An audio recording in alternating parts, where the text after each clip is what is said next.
इंडी गठबंधन पर अंतिम प्रहार। महाराष्ट्र में चुनावी खेला हो गया है।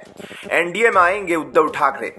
एक तरफ प्रधानमंत्री नरेंद्र मोदी है जो 400 सीटों पर जीत का दावा कर रहे हैं, दूसरी ओर मोदी विरोधी मोर्चा है जो बिखरता जा रहा है, टूटता जा रहा है। पहले नीतीश चले गए, फिर ममता रूठ गई और अब उद्धव ठाकरे का भी मन डोल रहा है। बीते 10 दिनों में इस अलायंस को 4 बड़े झटके लग चुके हैं। उद्धव ठाकरे ने धर्मपत्नी के साथ वंदे भारत से यात्रा की। तस्वीर में मुस्कुराहट बता रही है कि यात्रा का अनुभव आनंददायक है। उनकी टीम ने फोटो खींचकर वायरल भी की। मोदी सरकार के ड्रीम प्रोजेक्ट का इस तरह से प्रमोशन कर दिल्ली तक सिग्नल भेज रहे उद्धव। अगर उद्धव ठाकरे एनडीए में आते हैं तो उनकी पार्टी के लिए अच्छा होगा।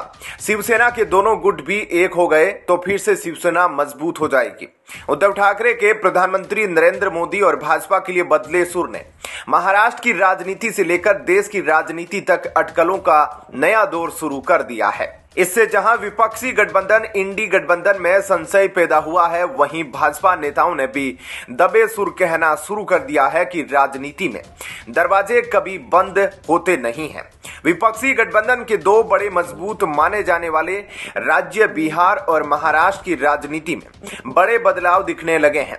बिहार में तो नीतीश कुमार ने राजग में आकर इंडी गठबंधन को करारा झटका दे ही दिया है।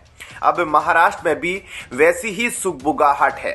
उद्धव ठाकरे ने एक रैली में कहा कि वे मोदी को बताना चाहते हैं कि हम कभी आपके दुश्मन नहीं थे, आज भी दुश्मन नहीं है, वह भी शिवसेना उनके साथ। हमने पिछली बार अपने गठबंधन के लिए प्रचार किया था, आप प्रधानमंत्री बने, बाद में आपने हमें खुद से दूर कर दिया। हमारा हिंदुत्व और भगवा ध्वज आज भी कायम है। ठाकरे का यह मोदी के समर्थन वाला बयान उस समय आया है जबकि लोकसभा चुनावों से पहले विपक्षी गठबंधन इंडी दरक रहा है और भाजपा नए पुराने साथियों को जोड़ रही है। महाराष्ट्र में भाजपा ने 2 दलों शिवसेना और एनसीपी को तोड़कर अपने साथ मिला लिया।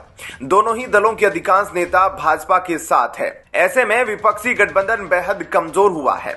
उद्धव ठाकरे सदन से लेकर अदालत व चुनाव आयोग तक पार्टी व चुनाव चिन्ह की लड़ाई हार चुके हैं। एनसीपी और कांग्रेस के साथ चुनाव में जाने पर उनकी दिक्कतें और बढ़ सकती है। उद्धव को ही बाला साहेब ठाकरे का उत्तराधिकारी माना जाता है। भाजपा के लिए शिवसेना के ठाकरे गुट का साथ आना लाभ का सौदा होगा। दरअसल जमीन पर अभी भी जनता के बीच उद्धव ठाकरे को ही बाला साहेब ठाकरे और शिवसेना का उत्तराधिकारी माना जाता है।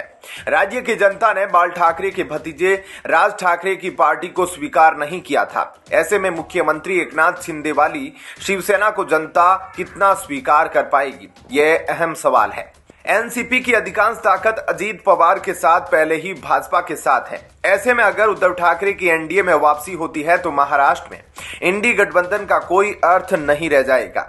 भाजपा के एक प्रमुख नेता ने ठाकरे के बयान पर कहा है कि राजनीति में कुछ भी असंभव नहीं और दरवाजे कभी बंद होते नहीं।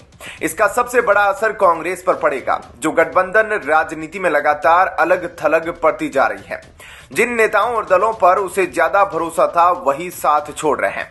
दूसरी तरफ भाजपा की कोशिश कांग्रेस को अलग थलग कर उसे और ज्यादा निचले स्तर पर ले जाने और खुद को 400 पार ले जाने की है। ऐसे में क्या कहना है आपका, इस पर कमेंट सेक्शन में अपनी राय जरूर दीजिएगा। जय हिंद, जय भारत।